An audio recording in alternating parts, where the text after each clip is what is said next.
was like the agent that was in the field, the more experienced field agent. Is there going to be a character like that in the series? Yeah, I think James Greer in our version is that guy. As you can see from those first 7 minutes, he was someplace and something happened and now he's been assigned back to Langley, and we'll come to understand that James Greer is actually a very accomplished field operative. Great question. Look for you over there, Sam. All right, thank you guys for coming out. My question is for John. My twin brother Ryan and his girlfriend Kate are getting married next Saturday, and they're huge fans of you in The Office. And they met at work, and everybody considers them to be like the real-life versions of the characters of Jim and Pam. With Jim and Pam being one of the greatest couples in TV history, do you have any advice for them as they on there? No pressure. This is being played at the wedding. My favorite Jack Ryan novel was... Do I have advice? I got a whole lot of advice, but probably none they want to hear, other than, I don't know, that old adage of don't go to bed angry. Just talk it out until the sun comes up, and then go to bed. But hello, guys, congratulations. Good luck. I don't know why I put a question mark on it. Good luck. Thank you. Thank you. Sir, what is your name and what is your question? Hi, my name's Sam. I have 2 questions. The first one for John. What was it like going from playing a paper salesman to playing a super spy? And, right, is it too late to turn this into a Splinter Cell show? Oh. That's the second part's for him. Yeah. Take the first part first. I drew a lot from my paper salesman days for this. As you can see from the first 7 minutes, I spent some time in an office. So I had a little experience with that.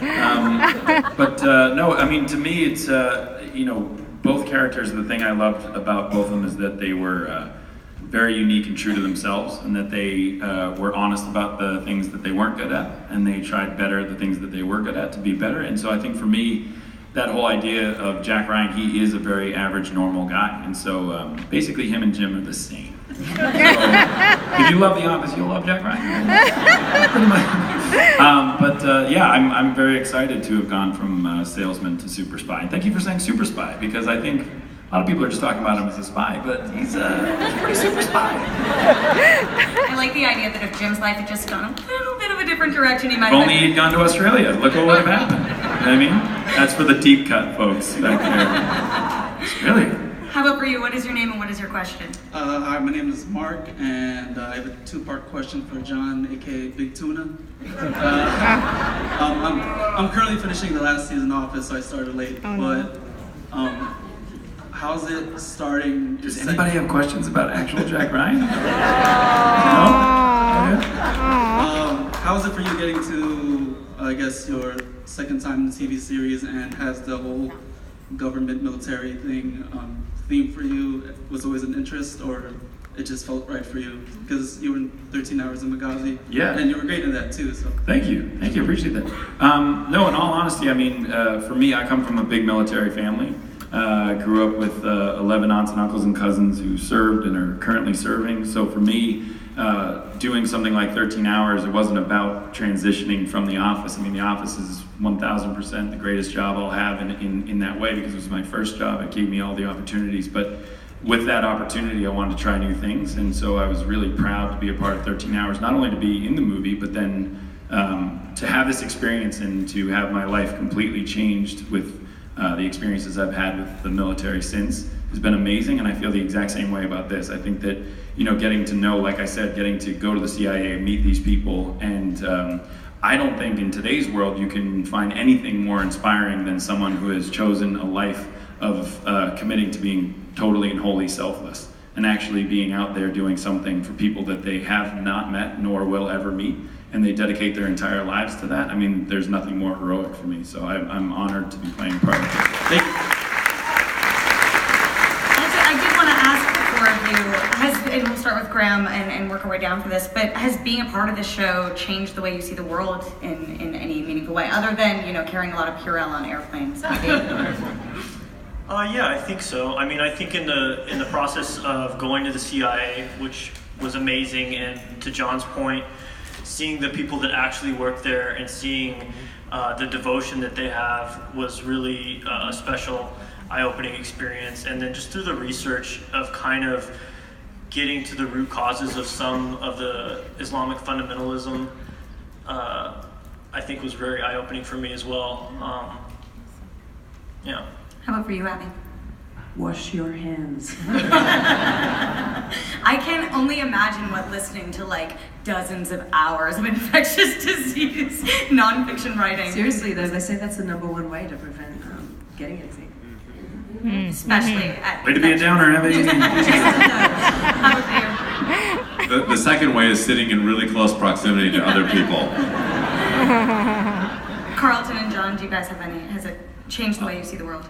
You know, I would say that being in Morocco was an incredible experience. I mean, I think that there's an unnecessary amount of demonization of Islamic culture in general. We've tried in this show to not just have a bad guy who is a terrorist, but we've had a variety of Muslim characters across the spectrum and some very heroic characters. And it was wonderful to be in this country and with kind, generous, warm, helpful, talented people who worked on our show, who took care of us, who we met, who invited us into their homes, and I feel like that cultural exposure was really tremendous. We'll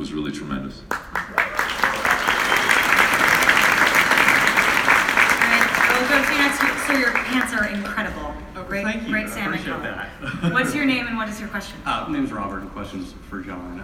This is, having done 13 hours, this is the second role you've done recently that has to do with terrorism and counterterrorism and so forth. So I guess my question is, do you have a particular interest in that subject, or what drew you to these roles, and what ultimately does it mean to you to be able to portray these men that really do put their lives on the line for us every day? Yeah, I mean, like I said, I wasn't drawn to the roles because of who they were fighting. I was drawn to the roles because of who they are. And, 13 hours was a different thing because I've never gotten to play a real person. And getting to meet that person, I think like the rest of us, you hear about, I played a Navy SEAL in the movie, and you get to hear about Navy SEALs, and there's this very romantic version of these highly trained, highly professional, highly talented people who can go in and do things that we could never even dream of, and we don't have a fraction of the bravery and courage that they could have in any situation.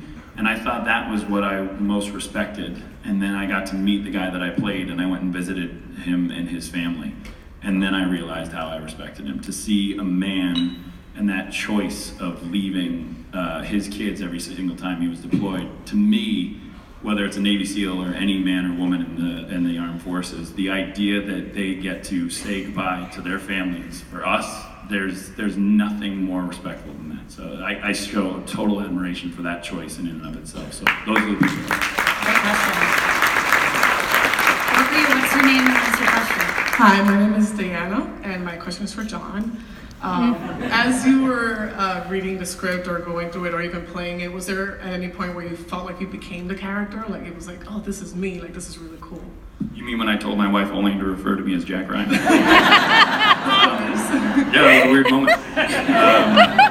It was weirder when I told my 3-year-old to refer to me as Dr. Jack Ryan. No, I mean, I think that there's a moment, I think, in any process, in any, creative process, where hopefully the endeavor that you're in takes over and becomes a life of its own. And I think that that's the most exciting part, whether it's a movie or TV show or a book you're writing or a drawing you're doing. At some point, it sort of takes on a life of its own. And I always wait for that moment to come and catch that wave, and definitely felt it on this. I think, again, traveling helps a whole lot, actually going to these places and not having to pretend that you're in Morocco, but you can actually be in Morocco and be surrounded by these people and get a real perspective shift is huge. So yeah, I definitely had that moment.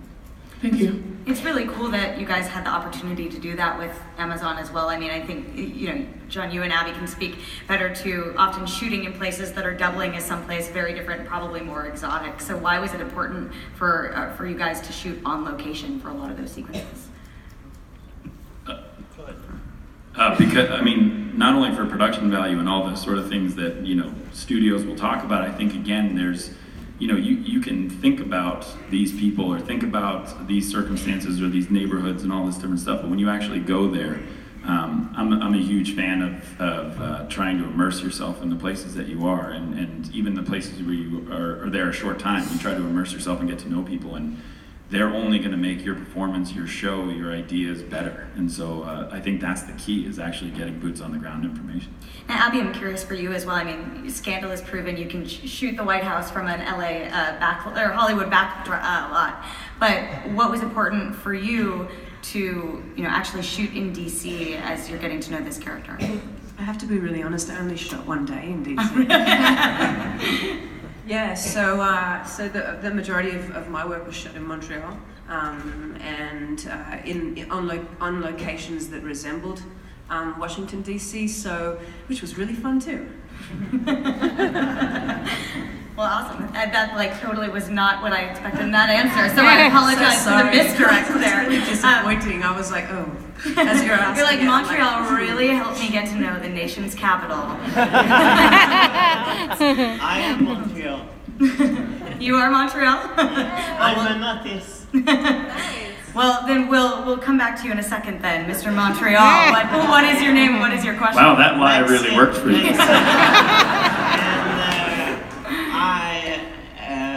It's an admiration to see you, and what's your next movie? It's amazing, the show, but what's your next movie? Yes, you, John. Oh, I thought he was talking to Abby. He was like, so nice to meet you. I was like, he's going to propose to you. My next movie, I am directing a movie that stars this beard, and my wife. I'm working with my wife for the first time. So I rewrote a script and am directing this movie and starring in a movie with my wife, so that doesn't sound like a potential disaster at all, right? That's perfect for marriage.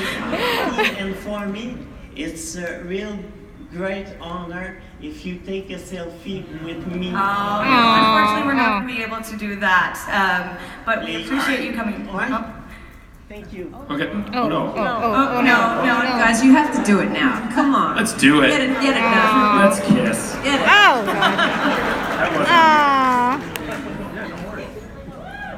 Guys, we will ask very kindly, no questions for photos. We would only like... It's not a trend. It's not a trend. We can't hashtag it. Well, please hashtag Jack Ryan, actually. I'll do the infomercial while this is happening. Jack Ryan. What is your name and what is your question? Hi, this question is for all of you guys, and I'm Pam. I know you guys went to all sorts of different locations, so would you please speak about any unusual or very cool adventures you might have experiences you might have had in those locations, or stunts you might have participated in? Great question.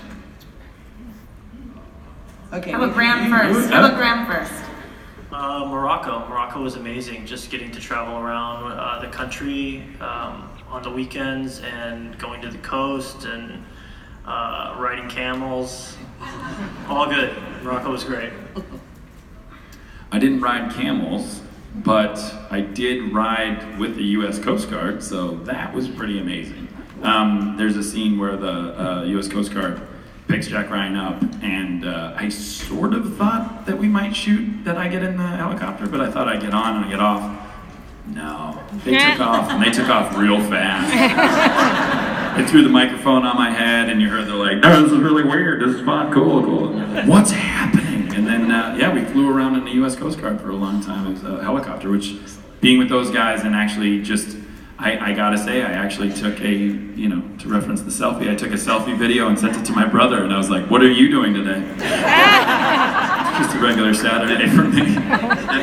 And this kind of the wonderful experience of movies and the kind of the meta levels of this. So that's the scene, which is later in the pilot, was based on a real life thing that happened to me. My brother-in-law was the former Secretary of Transportation who, in the Clinton administration, his name was Federico Pena, and we were on vacation in the Outer Banks of North Carolina, and he was called to an emergency cabinet meeting in Washington, and he was like, "Well, I can't go, I'm in the Outer Banks of North Carolina," and they're like, "No problem, we'll come get you." And like a little while later, this giant Coast Guard helicopter comes in and picked us and picked him up and took him off to Washington D.C. and then at the end of the day brought him back.